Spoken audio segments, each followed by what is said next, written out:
Okay, welcome everyone to our Sunday virtual coffee event. Got my cup of coffee here. We're going to talk about archives and archivists today, unsurprisingly, whilst drinking coffee. So thank you so much for everyone joining us today. We are the ICA 2019-2020 cohort, and we'll each talk a little bit about ourselves in a minute so you can get to know us a little bit better. So I need to just mention that today's session will be recorded and it will be made available via ICA channels later on as well. The session will mostly be conducted in English, but we do have French and Spanish speakers on the call as well, so you can engage with us via Slido and Facebook via those.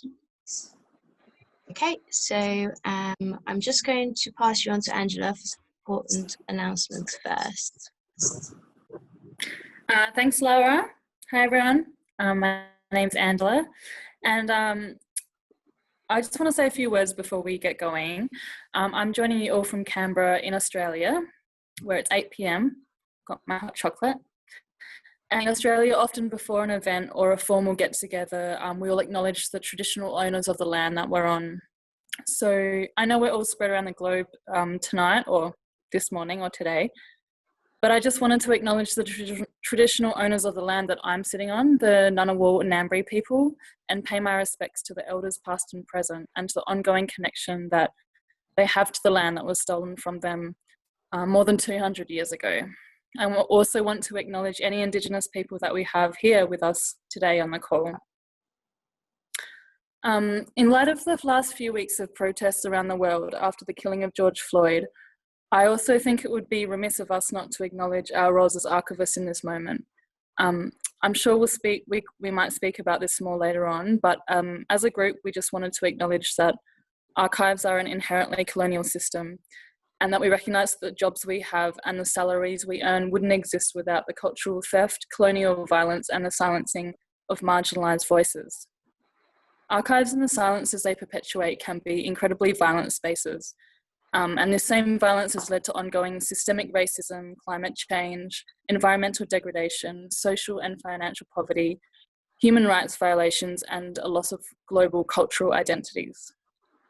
So we as a group, the ICA New Professionals, stand pretty firmly against systemic racism and the ongoing and conscious theft of Black and Indigenous lives, livelihood, environment, and culture. Although for us this might be a new thing or growing on new movement, for those with Black or brown skin, this fight isn't anything new. Amidst the violence though, archives and records can be incredibly important in telling truth, in holding systems to account, and as working in spaces of healing. So as a group, we promise to take responsibility in dismantling these systems through our roles as the new professionals, as young archivists, and as beneficiaries of these systems with real and tangible work. We want to be part of the solution, and we want to just say that we're here to listen and learn and show up, and we hope you all are with us as well. Thank you so much, Angela, for those acknowledgements. Okay, so today's chat is part of the ICA's activities for International Archives Week. I don't know how many of you have caught any of them, but they've been amazing program of webinars, and we're so excited to be part of it as well today. The purpose of our chat is to talk about archives and archivists, about who we are, and about some of the things that are important to us.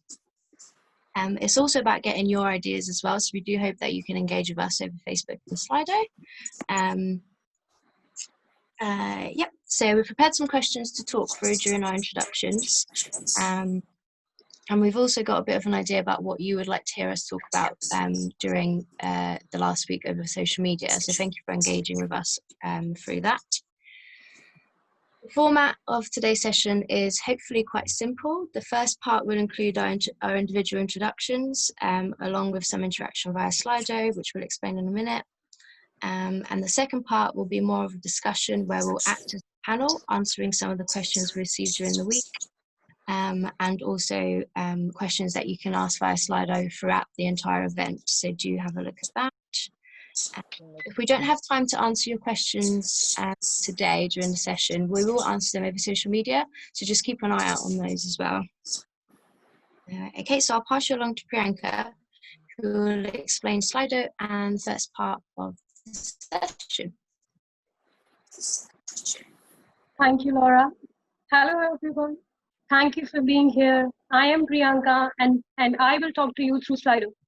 It's a platform you're using to get instant feedback from you. Please go to www.slido and use the code #NPSundayCoffee to see our questions for you. I'll give you a few moments to go there.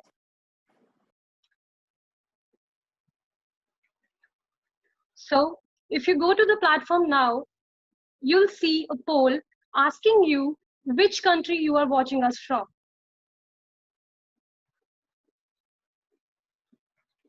Now you can drop your responses.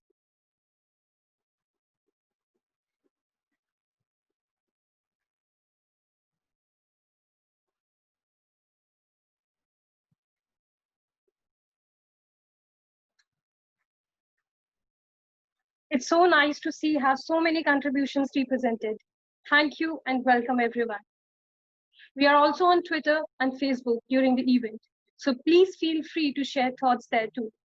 So for this first part, we will each introduce ourselves. Before each introduction, each one of us will be putting out a question to you via Slido, which requires a one-word answer. We will allow you to answer this while we do our individual introduction, after which we will spend a couple of minutes recapping your answers. Now that we have got that out of the way, we would love to get to know who's on the call today. You can share with us a photograph of yours with your chosen drink using #SundayCoffee via Twitter and Facebook. And now we will begin the session with my own question and introduction. I request all of you, if you could now please turn to your Slido for our first question. Now, the first question is, what is the first word that springs to your mind when you hear the word repository? Now you can lodge your responses. In the meantime, let me just introduce myself. Namaste. My name is Priyanka Kaushik, and I am from India. I am an archivist and a research scholar by profession, pursuing PhD from Jamia Millia Islamia University, New Delhi. I did my professional course in Archives and Records Management from National Archives of India. I worked as an intern in various sections like research room, repositories at National Archives of India, besides teaching history to undergraduates as a teacher, enriching my experience to be a better archivist. I'm fully utilizing this worldwide lockdown by playing with my hobbies of reading and writing. I'm also in the process of writing a joint paper with my mentor. Some of my future plannings after getting so much exposure in this new professional program is to design an archive of an institution which has unfortunately slowed down because of this pandemic, but soon will be starting. Now, let me just get back to the word repository. Let me just get back to the responses I have got on repository. Yeah, digital, dusty papers, a lot of bytes, systems, government records, boxes, climate control. Yeah, thank you so much. For me, I would say repository can be a space used to store items of continuing values, particularly records. Archivists generally use this term to refer to storage venues holding paper or digital records, or you can say even both. So this is from my side about repository. Now, thank you everyone for taking part in this answer. I will now pass you along to Angela.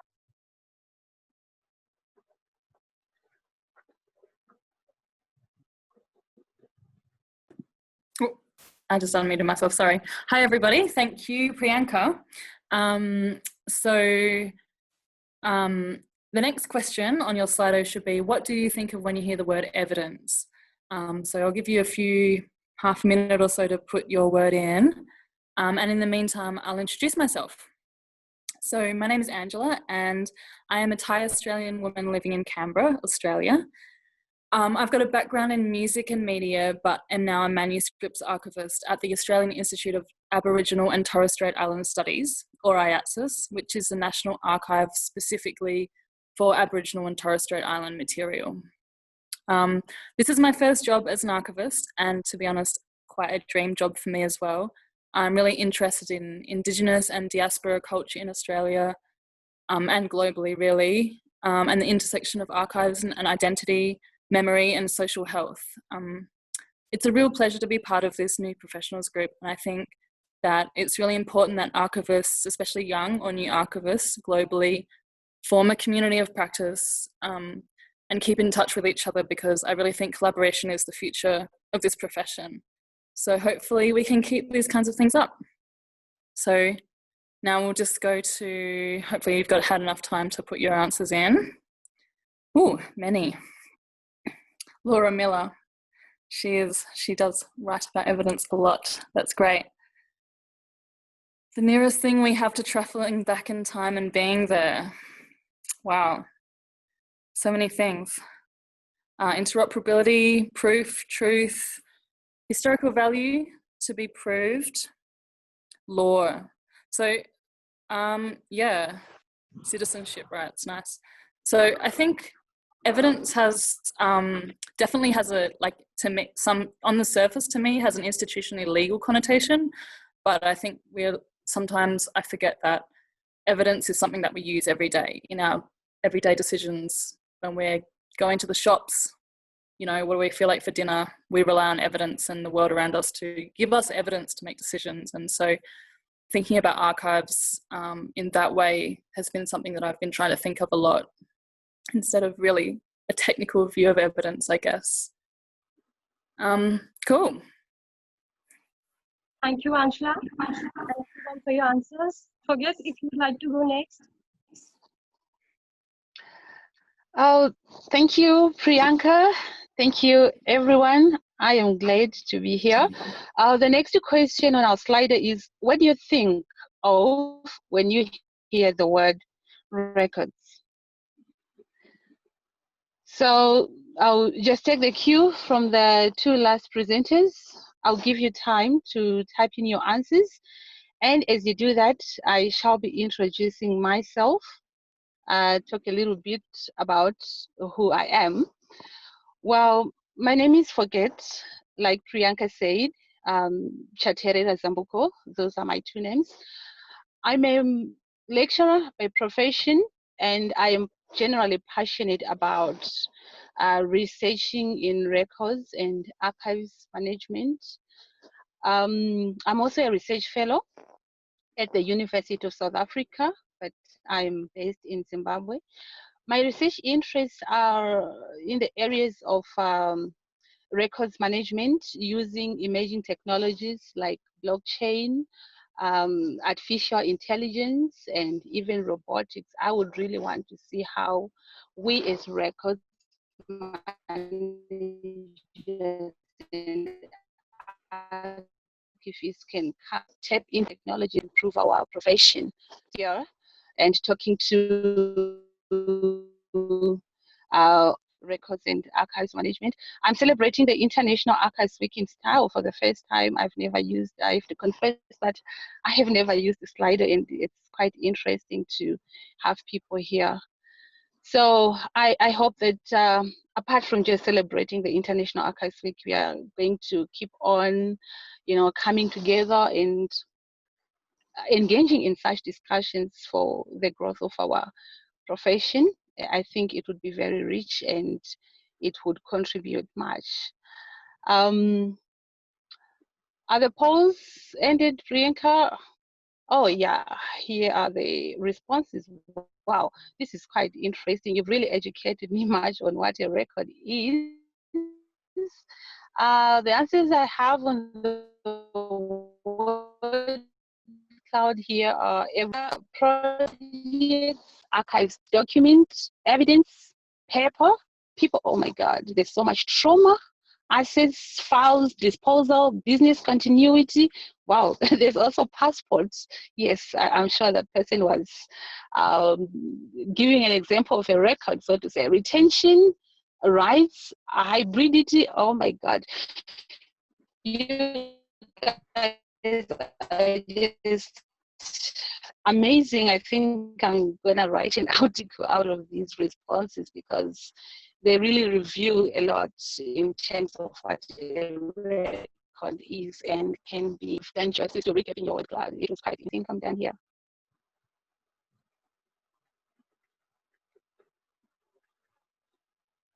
Thank you, Forget. Hello?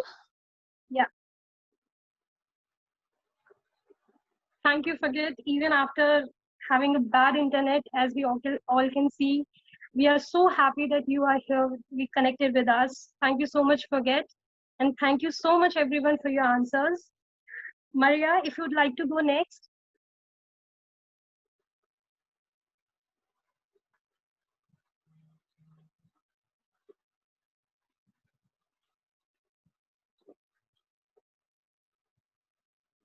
Sorry, Maria, I think you're muted.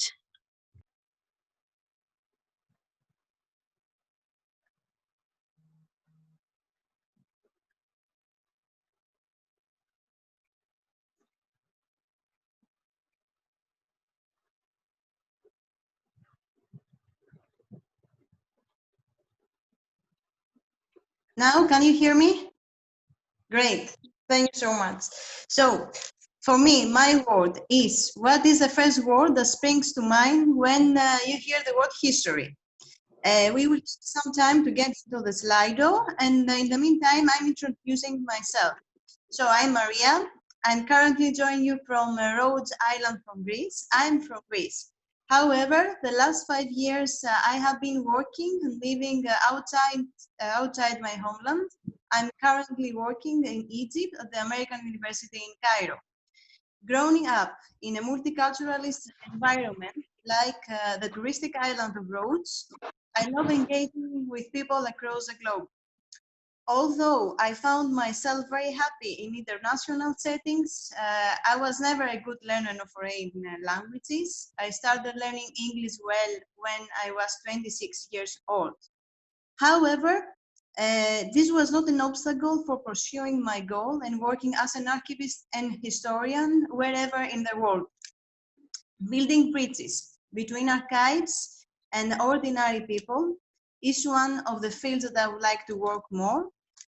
Because I believe that this one of the biggest challenges of the archival profession. This is one of the biggest challenges of archival profession nowadays and in the future. Some things from myself: the local history of my island, vanilla ice cream, oriental sweets, Egyptian falafel, reading historical books, and attending theatrical players are some of the delights of my life. Currently, I'm struggling with the biggest challenge of my life, my newborn baby boy, Christos. So let's see now, what did you reply about the word history? Oh, we have a couple of words: memory, values, non-neutral, identity, empowering societies, books, whose history, archives, museum, bottom up, top down. I would like to say something. What is history and archives? Which is the relationship between history and archives for me? We, archivists, we are the main contributors of historical narrative because we are creating the raw materials of history, the archives, through all the archival process, from appraisal to preservation and access. So we have to make them as more reliable, trustable, and accessible as possible without marginalizing and silencing stories of all aspects of human life. Thank you so much for attending us today. Thank you, Maria, and everyone for your answers. Anne-Flore, if you would like to go next. Hi. So my name, sorry, my word, first of all, is cataloging. And I'm just going to ask you what is the first word that springs to mind when you hear cataloging. I'll just give you a few seconds to start before I introduce myself. We should have thought of playing like elevator music at this point. Anyways. So hi, so my name is Anne-Flore Laloë, and I'm from France, and I am currently drinking coffee, team coffee. So far though, I've spent most of my life outside of France, and I really love engaging in the international environments. I'm currently living in Germany, where I work for the European Molecular Biology Laboratory as the archivist. That also entails needing to learn German because I spoke not a word of German when we got here a few years ago. So it's fun, it's challenging, it's interesting.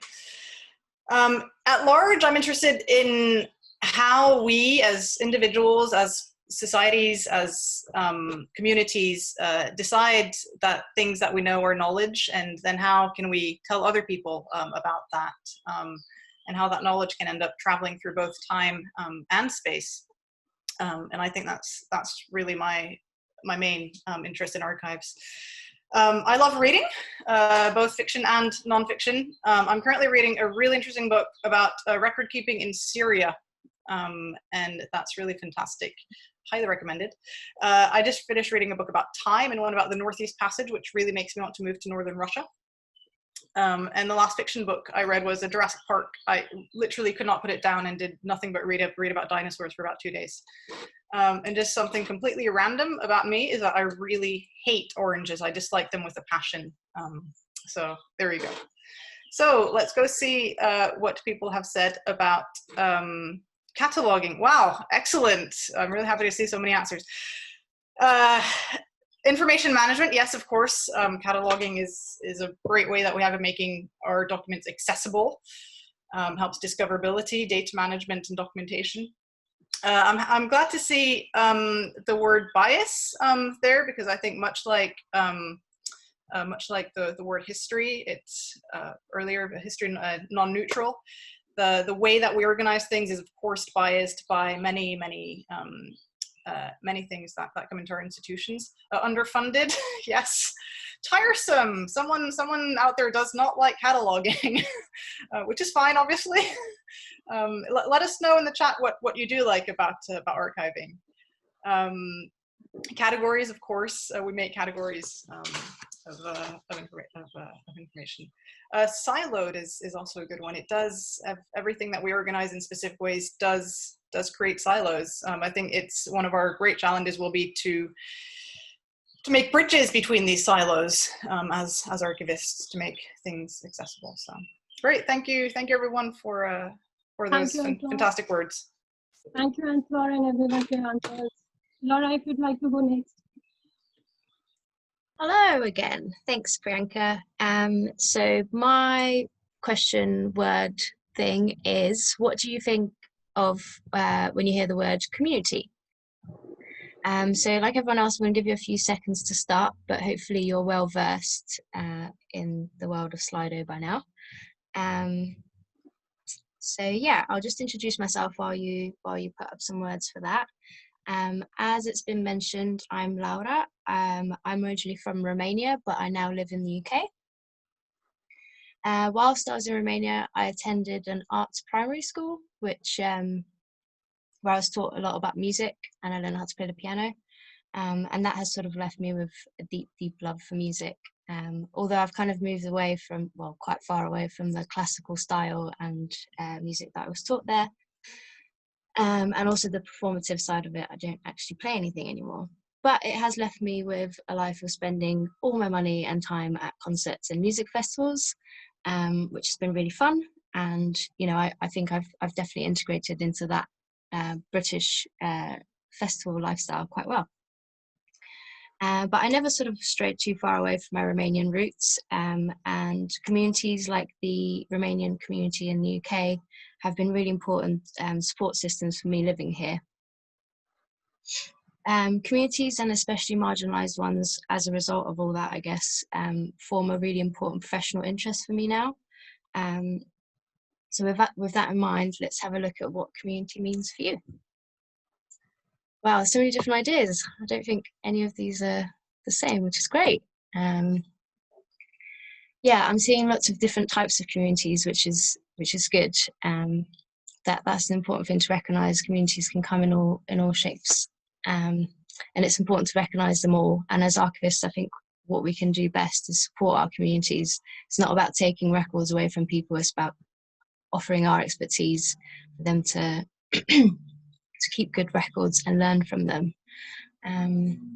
Awesome, thank you so much for all those answers. We're going to move on now to the questions that we've thrown around for you during the week and some of the ones that you have asked us. So we're going to be acting as a panel for this section. But do please engage with the questions over social media as well. We want to read about what you think about the questions as well. Okay, so the first question is the role of archivists in and after a pandemic. I'll answer this one and then I'll pass questions along to everybody else as well.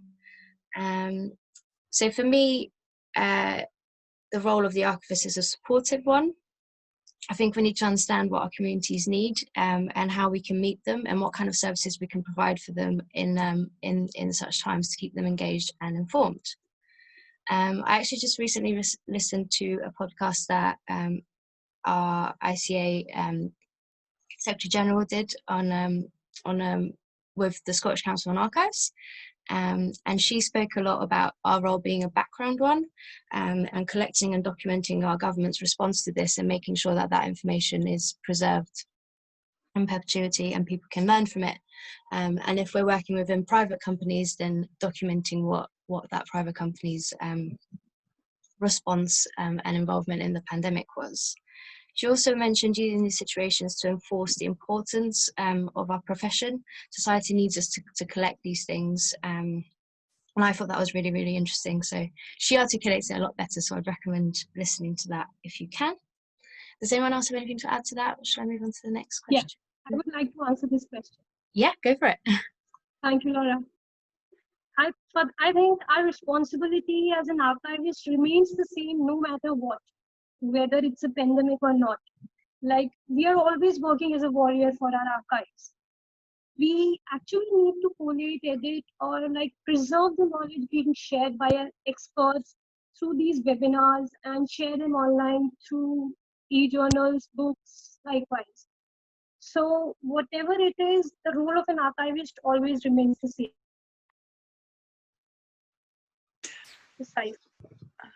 Thank you. I think can I just add something to that, because I agree with what you both said. Sorry, but something I found quite interesting during this pandemic. A lot of people have said, what are you doing to document? Where are things and journals and memories going? And it's great to be able to feed into all of those things. But I also sometimes found that I needed to switch off and not be an archivist for a couple of days and say, like, we're also living through this pandemic. It's affecting us in a lot of different ways. And I think it's okay to say, let's switch off just for a second and we'll pick our priorities in a few days again. I think, yeah, that's my 2 cents. Yeah, I think that's really important as well. And it does make us more approachable as well, just kind of accepting that humanity in us as well. We need a break as well as everybody else. So I think that's important. Okay, so thank you for those. The next question is an archivist dream. What do we imagine or want archives to be for our society? Sorry. Does anybody want to take that question? No takers on the question. I'm happy to, but let me try and.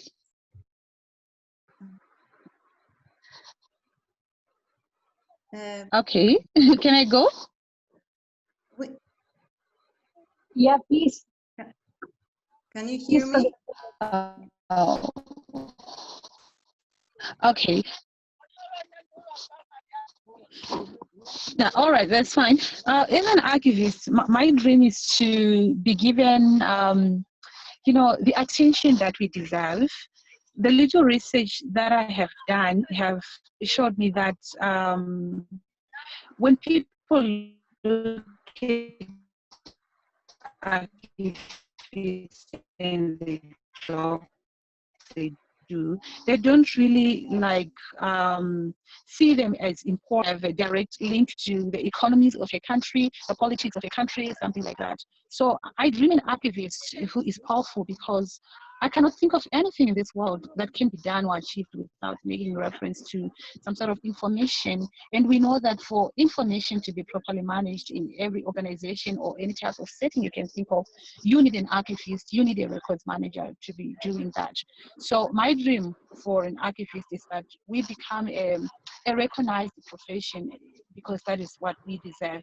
And I wish for archivists to stand for the people by way of making sure that the documentary heritage in their custody is well taken care of and made available to the people who are supposed to benefit from those archives. So basically that's my dream. Thanks for giving me the chance to speak. No problem. I feel like we need to clap that response. That was amazing. Thank you so much. Yeah, that was great. Recognizing our worth within society would be a dream. You're right. I feel empowered. Okay, so let's have a look at what other questions people have asked during the event. Okay. How can I join the New Professionals program? Applications are now open for the New Professionals program, so you can apply until the end of the month. You can also engage with us in other ways, so you can sort of put submissions in for our newsletter and engage with us over social media. But yeah, there's lots of advice on applying to the MP program. Does anyone want to add to that? Did I miss anything? No. Okay. So the next question is, what challenges are young archivists facing today? Does anyone want to take that?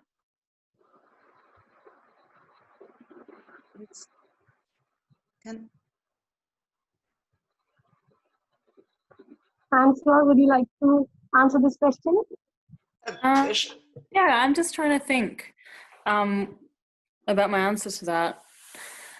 I think there's a lot of issues that young archivists are facing. You know, there's a lot of issues that young workers are facing generally at the moment. You know, there's not a lot of jobs going around.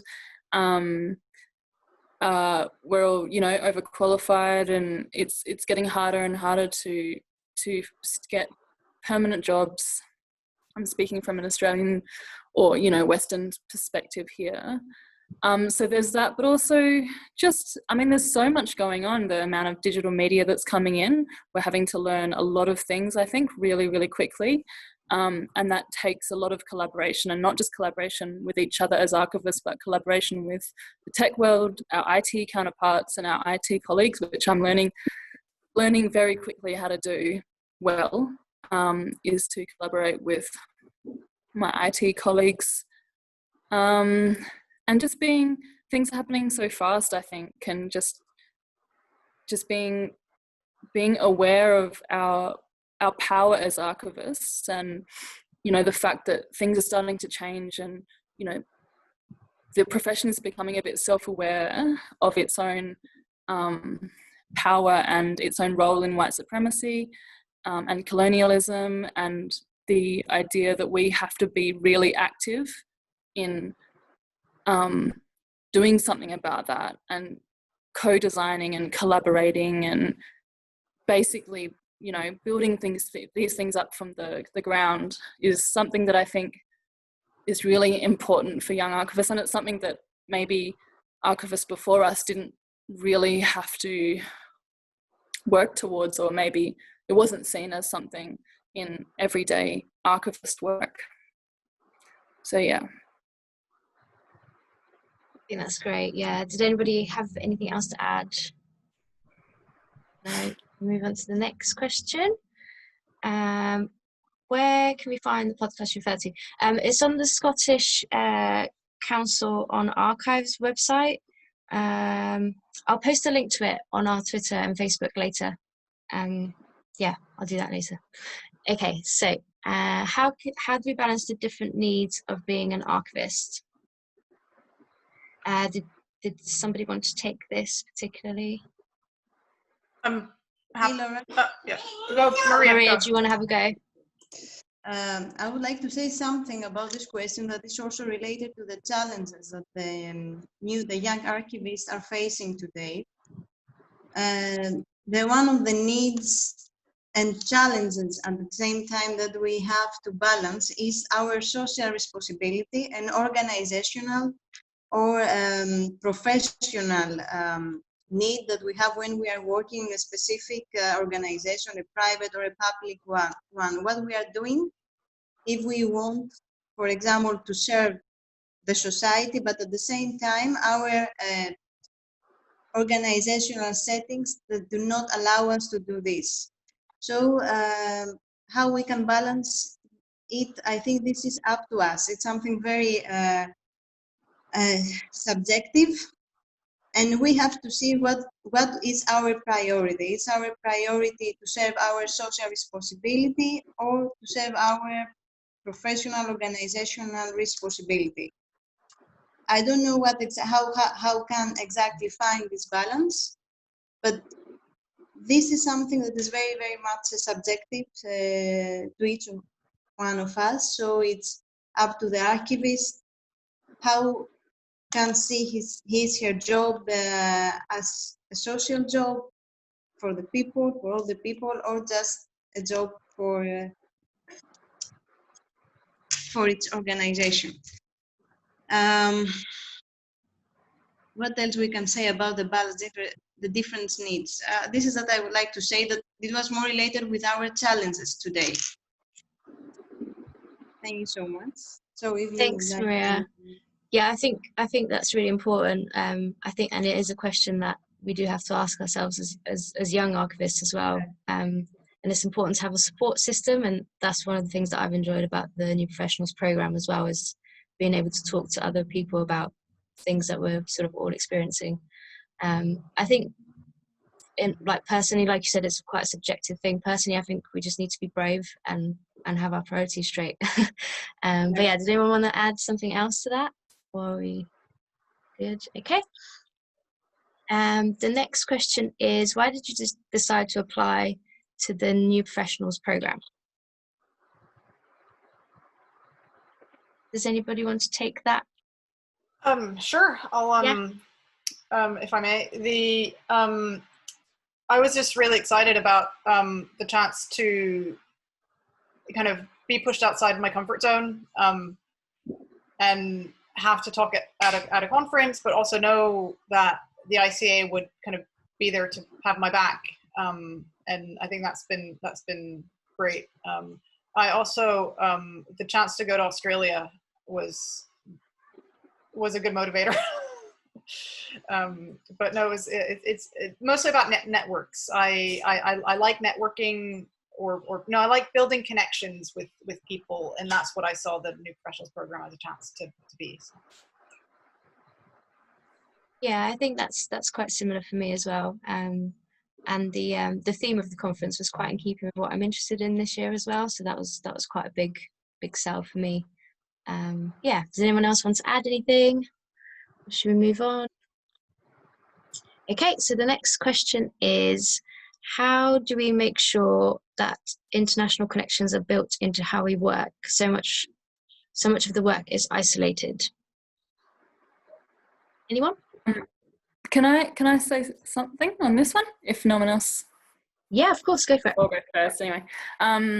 I really relate to, I'm a really shy person generally, so networking and making connections isn't my strong point. And so this, obviously this New Professionals program has been really good for me and has pushed me to make connections and have a support network. But outside of that, I think also the good thing about the archives community is that it's quite small, really, compared to many other industries. And everyone is archivists and librarians are by nature inherently friendly and helpful, and all you have to do is reach out. And the great thing about the digital era is that you don't have to talk to anyone. You can just send an email or a tweet or a text or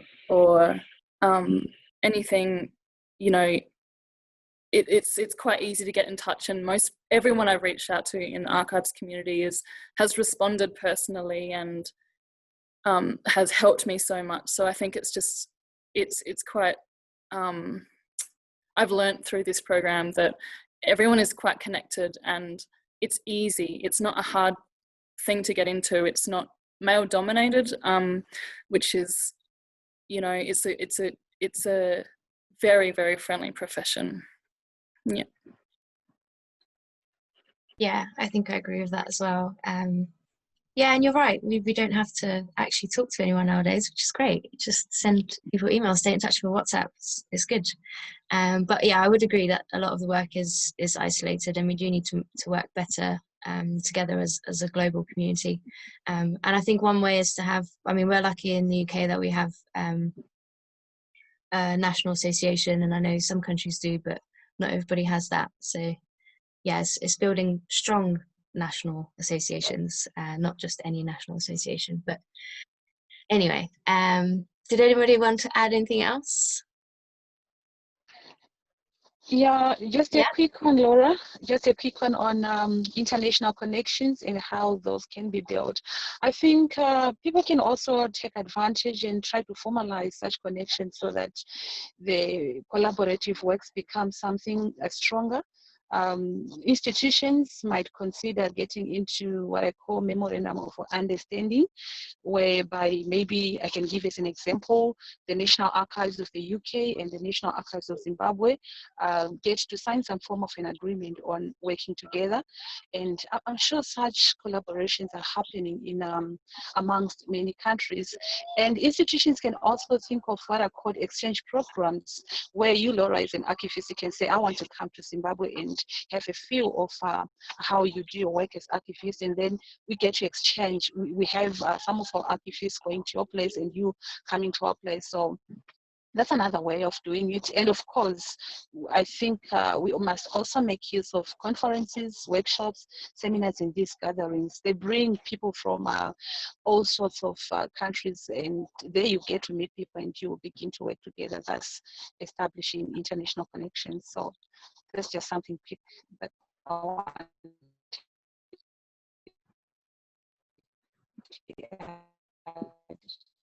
Thank you for yeah, that's I find that really interesting. I like the idea of swapping workplaces.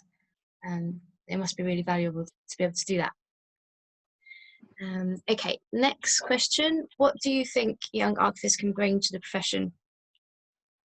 I'll start off on this one. I think things change so rapidly nowadays, and I think we have the advantage of fresh eyes, I guess, and seeing things differently. And it's so easy to get stuck into doing the same thing every day.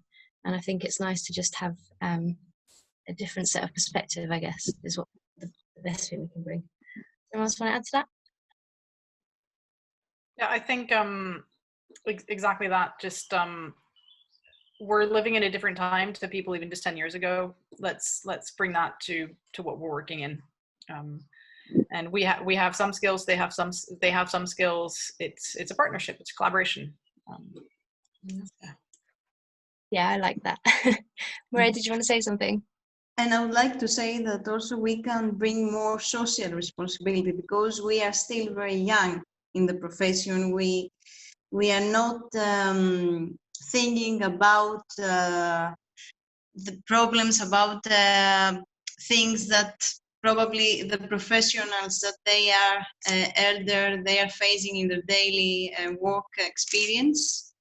We don't hesitate to do things and think more about people. I think so, that we have also a more revolutionary way of thinking in our work, and more people oriented. I think so, more social work for people, instead of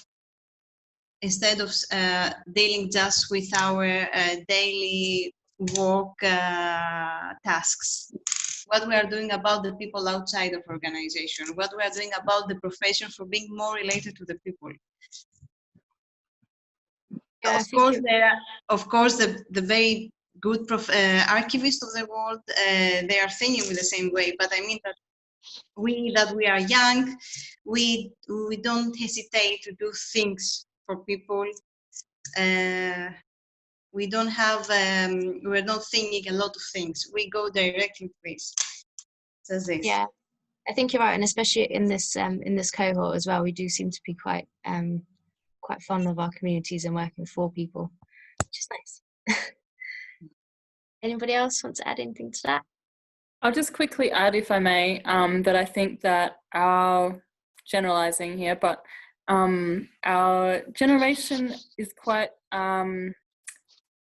looking to and adept in mental health and not going to say self-care, but just kind of like thinking about the ways that we look after ourselves and each other emotionally. And that's like a really great thing to bring into the archives world, I think. And there's a big focus on that. And I really think that's going to be a really great thing for the industry or the workforce. Yeah, I would agree with that. Anybody else? Nope. Yeah, just a quick one as usual, because I'm also a young archivist, I should say something about how we contribute to the profession. Like what everyone else has been saying, we are full of energy and we are experimental. Like we like to try out things. We don't usually venture on the obvious. So that's we are the future in the foundation of the profession. So that's what we bring to the profession: energy and yeah, energy is important, isn't it? Okay, thank you. Anyone else? No. Okay, so I'm aware of the time now, so I'm just going to do the next question. How do you face the challenge in digitalization? Sorry, that threw me off. Digitalization in the profession. Some say archivists have to learn coding or to construct databases. What do you think? I think coding is sort of done for us a lot nowadays, which is nice. We don't have to learn it as much as we did perhaps in the past. I found it useful to learn, for example, XML at uni, which was really good. It's given me a different perspective on cataloguing. I might let someone else have a go. Yeah, So I've thrown myself into digital preservation over the last months for work, and I have found it really, really difficult to balance the things that I know as a as an archivist through school, and now just learning these skills, learning to speak with IT, learning to understand, to explain why I need this and why I need that. But I think, yeah, we need to learn some things, but I find that I get very stressed if I think that I need to learn everything. And I really enjoy asking colleagues for help when I get stuck. So don't be too hard on. I just say don't be too hard on yourself if there's something you don't know in the digital world, and try and ask people and remain a specialist in what you want to be a specialist in. And for everything else, turn to your colleagues. In a way, yeah. I think it's important to know who our colleagues are and who we can ask for help as well, because you're right, we can't all know everything. So yeah. Yeah, can I just say something? I do concur with you that we cannot know everything, and it's always good, yes, to ask. But to a lesser extent, I think it's also crucial that as archivists we get to have a little bit of experience in IT, because for many times you realize that we have most of these databases, systems, and softwares installed for us by the IT people. So much so that when we try to use them in running into problems, we won't have an idea of where exactly to begin. So I think maybe if we just get a little bit of an appreciation on how to do these things, then it might be a good thing. Of course, you cannot be a jack of all trades and become an IT specialist, but a little bit of an appreciation in IT is really needed. And also considering that we are now in the 21st century, where technology is really running fast, and we need to do a little bit of some catch up. So yeah, we can know it all, but maybe we need some little experience in some of these IT-related skills. Yeah, definitely, I agree with that. I think we need to be aware about some stuff, and I think it kind of, in a way, it would be nice to have what you mentioned before, like a little job swap, and just seeing how IT works and the other way around, because we tend to not know how to communicate with each other either as archivists and IT professionals.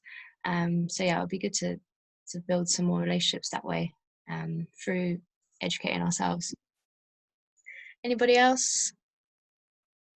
Okay. I think we're coming towards the end of our session now, so we're going to stop taking questions just now, but we will answer all of these in some way or another, and then post it on social media. We're not sure how we're going to do it, maybe a blog post or just a tweet or something about each one, so fear not. Okay, so what do we need to do next? Yeah, just a quick reminder that it has been recorded, so if you want to watch it again or share it with anyone, then feel free to do that. I'll pass you on to Priyanka quickly. Yeah. Thank you, Laura. I just want to make a quick reminder that we had our first newsletter from this cohort back in May, and that we are planning the next one. And so you are welcome with your submissions. Please send them to the email address, which is going to be on the slide right now. Yeah, that is newprofessionals@gmail.com. So, and don't forget that the applications for the New Professionals program are still open until the end of June. We are available with all the usual platforms in case you have any questions. We are also running a series of question and answer via Twitter or Facebook. We don't have a date just yet, but it will be in the next week or so. So keep an eye out of this. We are also more than available to answer any question via email or social media at any point. So don't be afraid to get in touch. Thank you everyone for joining us today. Now, Okay. Yeah, we're just gonna, thanks Priyanka, we're just gonna pass you along to the ICA Secretary General Anthea Sears, just for some closing words on International Archives Week. So Anthea? Brilliant. Thank you so much, Laura, and thank you to all the new professionals for GET, and Anne-Flore, Maria, Angela, Laura, and Priyanka for today. It's been a really interesting conversation, and also to Nicolas Laurent, who's also here, the NP coordinator, for all the work that she's been doing. And thank you for closing off the week. So this is our last webinar for International Archives Week. And so I have some thanks, and I hope you'll bear with me just for a few minutes to send out. So for today and for the entire week, I'd like to thank our interns, Lydia Labelle, who's been helping us with Facebook Live, and Clémence Almeras, who's been in the background helping us with Slido today, and she's been helping us all week. Also to Maria Paula Garcia Mosquera, who is the ICA program officer and who's helping us on Slido and Facebook today. Other members of the team who've been in support, who have run webinars this week, so Marianne Deraz, Christine Tremblot, and also a special thank you to ALA, in particular Marco Enriquez, who has supported us this week, in particular giving us all the experiences that ALA has had for our international social media campaign, Un archivo es, an archives is, une archive c'est. Also to Constance Vidal and Philippe Bruno, who work on the administrative side and who've supported us in various ways. And last, but definitely not by no means least, is Roman Lescano. So Roman really has supported us and helped us really make this week a massive success. He has promoted all the social media posts on the ICA social media accounts, both Facebook and on Twitter, have been thanks to Roman and all the incredible work he's done. And in particular, the massive, massive, massive amount of work he has done for Un archivo es, an archives is, une archive c'est. So everything you have seen in relation, all the retweets and a lot of the placards that he has created on the ICA social media account have been on, he's done that on his own time. He is a volunteer. So we owe him a huge thank you for everything. So thank you as well to Laura and Priyanka for letting me say a few last words. And now I'm going to hand it back to you. Thank you so much, Anthea. And yeah, I think you've thanked everybody else on our behalf as well. Thank you to everyone, and thank you for letting us be a part of this International Archives Week for this year. I think that is all from us. So thank you very much for tuning in. Bye.